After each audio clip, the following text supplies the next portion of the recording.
Hello friends, welcome to my channel. I'm Dr. Kitna. Hope you all are safe in this COVID situation. So come on, let's get into the video. Today I'm going to share some few points about breastfeeding, its benefits and caries in children, the treatment modalities, how to prevent it and few hygiene measures. Breastfeeding. It is one of the important activity in the childhood. It plays an important role in healthy jaw and tooth development. The effective muscle exercise leads to the formation of healthy jaw and further teeth development. What are the benefits? It needs no preparation and sterilization. It contains anti-infective factors. It increases the bond between child and mother, less likely to develop arterial disease because fats are better emulsified. It is easily digestible, low risk of allergies, low risk of obesity, and proper bite.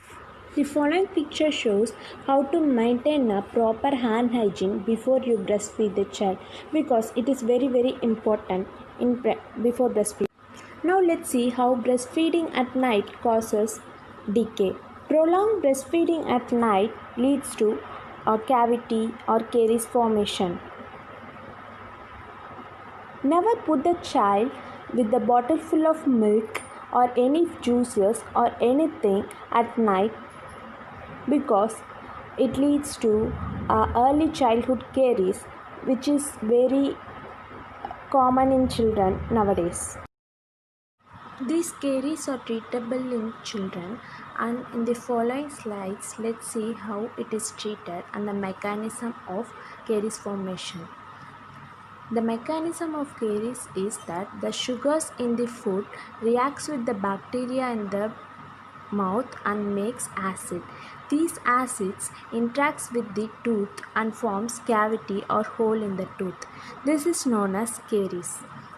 In child, it is known as early childhood caries or nursing bottle caries.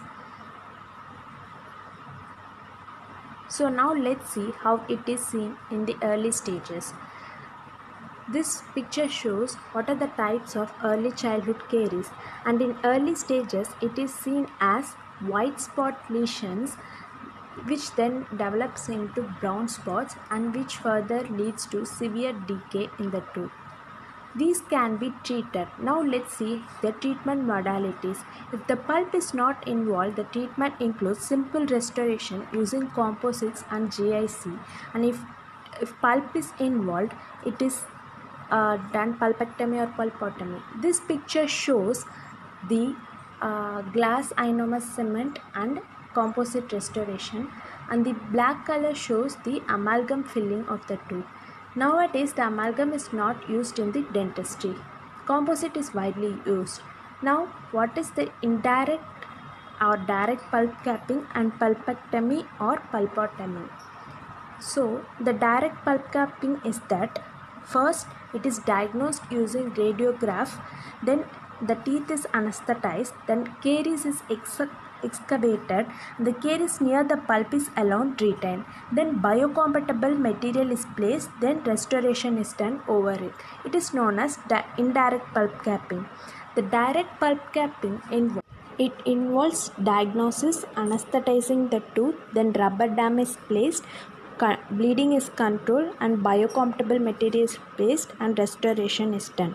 Next is what is pulpectomy and what is pulpotomy. Pulpectomy, it is the complete removal of pulp and replaced with a filling. Pulpotomy means the infected pulp only in the crown portion is removed and filling is done. It is done. Cleaning gum pads. Wash your hands, prepare a gauze using soft cloth, dip in lukewarm water, wrap around your finger, clean the gum pads and the tongue. Brushing technique is a phone's technique. You should brush the child's tooth using this technique.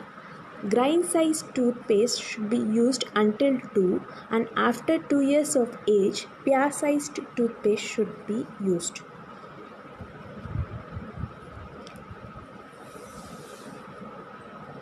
This picture shows the phone's technique. This way you should brush your child's tooth.